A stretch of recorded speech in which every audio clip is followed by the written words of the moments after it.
House Republicans have passed the cornerstone bill to enact President Trump's agenda. The vote concluded just before 7 a.m. Eastern, and it was by a razor-thin margin. It now heads to the Senate. House Speaker Mike Johnson said he is confident it will be passed by the 4th of July. We look forward to the Senate's timely consideration of this once-in-a-generation legislation. We stand ready to continue our work together to deliver on the one big, beautiful bill, as President Trump named it himself. We're going to send that to his desk. We're going to get it there by Independence Day on July 4th, and we are going to celebrate a new golden age in America. CBS News congressional correspondent Caitlin Huey-Burns joins us now from Capitol Hill this morning with more on this. It's great to see you, CHB. What changes did they make at the last minute to get this across the finish line? And who slept through the vote?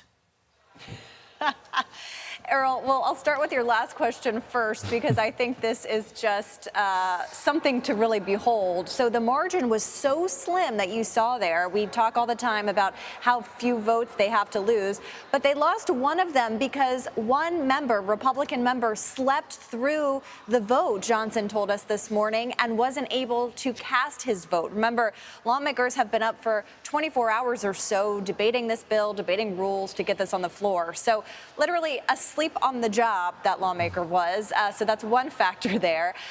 The other part of your question is what changed. We've been talking all week about how you had some moderate Republicans concerned about this bill and some conservative Republicans concerned about this bill. And what they did was make changes to appease both factions. So for the moderates, those Republicans from blue states who wanted that higher limit on what you can deduct from your state and local taxes, they got that raised from $10,000 to $40,000. That satisfied them. For the conservatives wanting deeper cuts, especially when it comes to social safety net programs, what they got, in part, is those new work requirements that are attached to Medicaid, saying that able-bodied people have to show proof of work. That was supposed to be phased in a few years from now after Trump leaves office. Those conservatives wanted that to be implemented earlier. So that was accelerated among the other changes. Bottom line, those changes were what was able to bring those two factions together to support this bill. And Caitlin, right now, a lot of Medicaid recipients are worried about how cuts to Medicaid could impact them. Earlier, I spoke with the chief Washington correspondent of KFF Health News because she is hearing from places around the country that are worried that they may have to shut down. Let's just quickly play that for our viewers. I'm already getting emails from hospital groups concerned that the Medicaid cuts could require them basically to close down either entire facilities or parts of facilities. We know that mental health care is difficult to come by, particularly in rural areas. There are also some pretty dramatic changes to the Affordable Care Act that were made at the last minute in those large southern states that didn't expand Medicaid, states like Florida and Georgia and Texas. And so, Caitlin, this includes the Republican base, folks in the South, folks in rural areas. We know that some Senate Republicans are resistant to some of these cuts. So how will Republicans address that?